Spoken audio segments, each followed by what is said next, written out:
സംഭവം ഉണ്ടാകുമ്പോഴും ഇതിനെ മയക്കുപിടിപ്പിക്കാനും ഇതിനെ പിടികൂടി മറ്റെവിടെയെങ്കിലും കൊണ്ടുവിടാനും ഒക്കെ എടുക്കുന്ന ഒരു എക്സ്പെൻസ്, ഒരു എഫേർട്ട് ഒക്കെ ഉണ്ടല്ലോ. ഇത് ശരിക്കും കുറച്ചും കൂടെ ആലോചിക്കാവുന്ന ഒരു കാര്യമാണ്. നമ്മളീ പറഞ്ഞ പോലെ ആഴ്ച 3 തവണ ഇത് ചെയ്യുന്നുണ്ടെങ്കിൽ ആ എക്സ്പെൻസ് എല്ലാം കൂടെ കണക്ക് കൂട്ടി അത്രയും ഭാഗത്ത് എന്താണ് സോളാർ ഫെൻസിങ് സ്ഥാപിക്കുന്നതിനുള്ള ചിലവ് എത്ര വരും എന്ന് ആലോചിച്ചാൽ അങ്ങനെങ്കിലും അതല്ലാതെ ഇതല്ലാതെ തന്നെ ചെയ്യേണ്ടതാണ്. അങ്ങനെയെങ്കിലും ആലോചിച്ചിട്ട് ഇത് ആലോചിക്കും, നമുക്ക് അങ്ങോട്ടും ഇങ്ങോട്ടും ഒരു കാരണം ഈ പിന്നെ മലയോര മേഖലകളിലെ ജനങ്ങളുടെ ഈ ഒരു പ്രശ്നത്തിന് പരിഹാരം കാണണമെന്ന് ആവശ്യപ്പെട്ടുകൊണ്ട് ഇന്ന് പ്രതിപക്ഷത്തുള്ള മലയോര മേഖലയെ പ്രതിനിധീകരിക്കുന്ന MLA-മാരെല്ലാം കൂടി വനം മന്ത്രി ശശീന്ദ്രൻ്റെ വീട്ടിലേക്ക് ഒരു മാർച്ച് നടത്തുകയുണ്ടായി.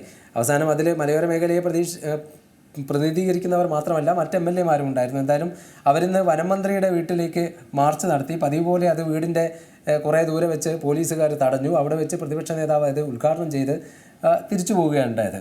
ഇതുകൊണ്ടൊന്നും കടുവയോ ആനയോ പുലിയോ ഒന്നും കാട്ടിൽ നിന്ന് നാട്ടിലേക്ക് ഇറങ്ങാതാവുന്നില്ല. അവിടെ എന്ത് പരിഹാരം ഉണ്ടാവുന്നു എന്നതാണ്. എന്തായാലും ആ സമരത്തിൽ പ്രതിപക്ഷ നേതാവ് പറഞ്ഞത് കൂടി നമുക്ക് കേൾക്കാം. ബഹുമാനായ വനം മന്ത്രി വയനാടിൻ്റെ ചുമതല കൂടിയുള്ള മന്ത്രിയാണ്. അദ്ദേഹം കാണിച്ച നിഷ്ക്രിയത്വം എന്ന് പറയുന്നത് എന്ത് വാക്കുകൊണ്ട് വേറെ വിശേഷിപ്പിക്കണമെന്ന് എനിക്കറിയില്ല. പൂർണ്ണമായ നിഷ്ക്രിയത്വമാണ്, ലാഘവത്വത്തോടു കൂടിയാണ് ഇതിനെ നേരിടുന്നത്. ഹ്രസ്വകാലത്തേക്കും ദീർഘകാലത്തേക്കുമുള്ളൊരു പദ്ധതി ഗവൺമെൻറ്റിൻ്റെ കയ്യിലില്ല. ഈ പ്രാവശ്യത്തെ ബജറ്റിൽ ആകെ നീക്കി വെച്ചിരിക്കുന്നത് 48 കോടി രൂപയാണ്. ഒരു 100-1 സ്ഥലത്ത് ഇലക്ട്രിക് ഫെൻസിങ് ഉണ്ടാക്കാൻ പോലും ഈ 48 കോടി രൂപ മതിയാവില്ല. അപ്പോൾ ഗവൺമെൻറ്റിൻ്റെ പൂർണ്ണമായ അവഗണന, നിഷ്ക്രിയത്വം. 7000-ഓളം പേര് നഷ്ടപരിഹാരം കിട്ടാതെ കാത്തിരിക്കുകയാണ്. 7000 പേർക്ക്, മരിച്ചവരുൾപ്പെടെ വെറും പാവങ്ങളാണ്. ആളുകൾ ആത്മഹത്യ ചെയ്തു. അതായത് പന്നി വന്ന് ആക്രമിച്ച് വാഴക്കൂട്ടങ്ങൾ തകർത്തതിൻ്റെ പേരിൽ നഷ്ടപരിഹാരം കിട്ടാതെ കടബാധ്യതയിലായ കൃഷിക്കാർ ആത്മഹത്യ ചെയ്തു. എന്നിട്ടും സർക്കാർ ഈ നഷ്ടപരിഹാരം കൊടുക്കാതെ അവരെ കബളിപ്പിക്കുന്ന ശരിയാണ്. അല്ല, ഈ പ്രസംഗം വന്യമൃഗങ്ങൾ കേൾക്കുന്നതായിരിക്കും നല്ലത്. കാര്യം അവർക്ക് കുറച്ചും കൂടെ മനസ്സിലാവുമെന്ന് തോന്നുന്നു. ഈ പറഞ്ഞ പോലെ ഒരു ഹ്രസ്വകാല പദ്ധതിയോ ഒരു ദീർഘകാല പദ്ധതിയോ സർക്കാരിൻ്റെ പക്കൽ ഇല്ലെന്നാണ് പ്രതിപക്ഷ നേതാവ് പറയുന്നത്. അതായത് ഈ 48 കോടി ഈ 1/3 പ്രദേശത്ത് ഇലക്ട്രിക് അല്ലെങ്കിൽ സോളാർ ഫെൻസിങ് സ്ഥാപിക്കുന്നതിന് പോലും തികയില്ല. ഓക്കെ, വേണ്ട, 4/1 ഭാഗത്തെങ്കിലും അത് തികയുമെങ്കിൽ അതങ്ങ് നടപ്പാക്കിക്കൂടെ എന്നാണ് എൻ്റെ ചോദ്യം. ഇതിപ്പോൾ നമ്മളിപ്പം മറ്റു വഴികളൊന്നും ഇല്ലാതെ കടുവയും കരടിയും പുലിയും ആനയൊക്കെ ഇറങ്ങി വരുന്ന വഴിക്ക് പ്ലക്കാർഡ് സ്ഥാപിക്കുന്ന പോലെ ഇരിക്കും, ഇങ്ങോട്ട് ഇറങ്ങി വരരുത് എന്ന് പറഞ്ഞിട്ട്. ഇതൊക്കെ കണ്ട ആനയ്ക്കും പുലിക്കും മനസ്സിലാവൂ എന്നതുപോലെ ഒട്ടും മനസ്സിലാവാത്ത ഭാവത്തിലാണ് സർക്കാർ ഇരിക്കുന്നത് എന്നാണ് പ്രതിപക്ഷ നേതാവ് ചൂണ്ടിക്കാട്ടുന്നത്. ആ പറയുന്നതിനകത്ത് കഴമ്പുണ്ട്. കാരണം കഴിഞ്ഞ എത്രയോ നാളുകളായി ഇതൊരു നിരന്തര പ്രശ്നമാണ്. എന്നിട്ടും ഒരു ഹ്രസ്വകാല പദ്ധതിയോ, അദ്ദേഹത്തിൻ്റെ തന്നെ വാക്കുകൾ കടമെടുക്കാം നമുക്ക്, ഒരു ഹ്രസ്വകാല പദ്ധതിയോ ഒരു ദീർഘകാല പദ്ധതിയോ സർക്കാരിനില്ല എന്നതും ഇത്തവണ ഇത് ഇത്രയും രൂക്ഷമായിട്ട് ഏറ്റവും കൂടുതൽ മാധ്യമങ്ങൾ അത് സെൻസേഷണലൈസ് ചെയ്ത് ചർച്ച ചെയ്യുകയും കൂടെ ചെയ്തൊരു കാലത്തിൻ്റെ പശ്ചാത്തലത്തിൽ പോലും 48 കോടി ഇതിൻ്റെ ഈ പറഞ്ഞ ഒരു 4/1 ഭാഗത്ത് ഫെൻസിങ് സ്ഥാപിക്കാൻ പോലും തികയില്ല എങ്കിൽ കുറെ കൂടെ ഗൗരവത്തോടെ സർക്കാർ ഇതിനെ കാണേണ്ടതുണ്ട് എന്ന് സർക്കാരിനെ നയിക്കുന്നവർക്ക് തോന്നേണ്ടതാണ്.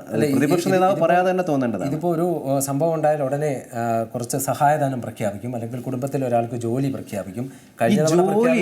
എൻ്റെ ഒരു സംശയം അതല്ല, ഈ ജോലി അതായത് കഷ്ടപ്പെട്ട് പഠിച്ച് ഇപ്പോൾ സജി ചെറിയാൻ പറഞ്ഞൊരു അഭിപ്രായം ഉണ്ട്, PSC ജോലിയൊക്കെ ആൾക്കാർ പിന്നെന്താണ് എഴുതിയെടുക്കുന്ന കാലമൊക്കെ കഴിഞ്ഞു.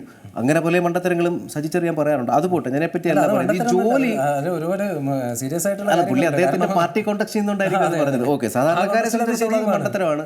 കാര്യം കഷ്ടപ്പെട്ട് അധ്വാനിച്ച് പഠിച്ച് ജോലി ചെയ്ത് സർക്കാർ ഉദ്യോഗത്തിൽ നന്നായിരുന്നു ജോലി ചെയ്യുന്ന ഒരുപാട് മനുഷ്യരെ എനിക്കറിയാം, വ്യക്തിപരമായിട്ട് അറിയാം. എന്നുള്ളത് കൊണ്ട് തന്നെ അങ്ങനൊന്നും നേരത്തെ ജോലി കിട്ടിയിരുന്നല്ല, അടുത്ത കാലത്ത് ജോലി കിട്ടിയവർ തന്നെ നന്നായി ജോലി ചെയ്യുന്ന ആൾക്കാരെ എനിക്കറിയാം. നമ്മളത് ജനറലൈസ് ചെയ്ത് പറയേണ്ടതില്ലല്ലോ. എങ്കിൽ പോലും ഈ പറഞ്ഞതുപോലെ ജോലി ഇപ്പം ഇങ്ങനെ ഒരു ആന ചവിട്ടിക്കൊല്ലുക അല്ലെങ്കിൽ കടുവ പിടിച്ചുകൊണ്ട് പോകുക, അങ്ങനെ ഒരാളുടെ കുടുംബത്തിൽ ആർക്കെങ്കിലും ചുമ്മാ എടുത്ത് കൊടുക്കാനുള്ളതാണോ സർക്കാർ ജോലി എന്നൊരു ചോദ്യം ഈ അഭ്യസ്തവിദ്യരായിട്ടുള്ള തൊഴിലില്ലാത്ത ചെറുപ്പക്കാർ ചോദിക്കുന്നുണ്ട്, പരീക്ഷ എഴുതി കാത്തിരിക്കുന്നവർ. ആ കുടുംബത്തെ സംരക്ഷിക്കുക എന്നൊരു വലിയ ഉത്തരവാദിത്തം സർക്കാരിന്റെ ഭാഗത്തുനിന്ന് തീർച്ചയായിട്ടും. അവിടെ തന്നെ ഈ പ്രഖ്യാപിച്ച ജോലി തന്നെ കിട്ടുന്നില്ല, കൊടുക്കുന്നില്ല. ഈ സഹായധനം തന്നെ ലഭ്യമാക്കുന്നതിന് കാലതാമസം എടുക്കുന്നു, അല്ലെങ്കിൽ മറ്റ് നടപടികൾ സ്വീകരിക്കുന്നതിന് കാലതാമസം എടുക്കുന്നു. എന്തിന് നമ്മളിവിടെ ഫെൻസിങ് സ്ഥാപിക്കാത്തതിനെ കുറിച്ചൊക്കെ പറയുമ്പോൾ തന്നെ നമ്മളിത് ഈ ഒരു തവണയോ അല്ലെങ്കിൽ പല തവണയോ നാട്ടിലിറങ്ങുന്ന വന്യമൃഗങ്ങളെ, ആനയൊക്കെ അത് വീണ്ടും വരുന്നുണ്ടോ അല്ലെങ്കിൽ അതിൻ്റെ സഞ്ചാരപഥം എങ്ങനെയാണ് എന്നൊക്കെ മനസ്സിലാക്കുന്നതിന് വേണ്ടിയാണല്ലോ റേഡിയോ കോളർ സ്ഥാപിക്കുന്നത്. അങ്ങനെ കാട്ടിലേക്ക് വിട്ട ആനയെ പോലും അത് ജനവാസ കേന്ദ്രത്തിലേക്ക് എത്തുന്നുണ്ട് എന്ന് തിരിച്ചറിയാൻ കഴിയുന്നില്ലെങ്കിൽ പിന്നെ ഈ ഒരു എഫേർട്ട് കൊണ്ട് എന്താണ് കാര്യം? ഒരു ആനയെ പിടികൂടുന്നു, റേഡിയോ കോളർ സ്ഥാപിക്കുന്നു, പിന്നെ അത് പ്രവർത്തിപ്പിക്കുന്നില്ലെങ്കിൽ അല്ലെങ്കിൽ അതിനെക്കൊണ്ട് എന്ത് ഉപകാരമാണോ വിചാരിച്ചത് അത് നടക്കുന്നില്ലെങ്കിൽ ഇപ്പോൾ കർണാടക റേഡിയോ കോളർ സ്ഥാപിച്ചതാണ്.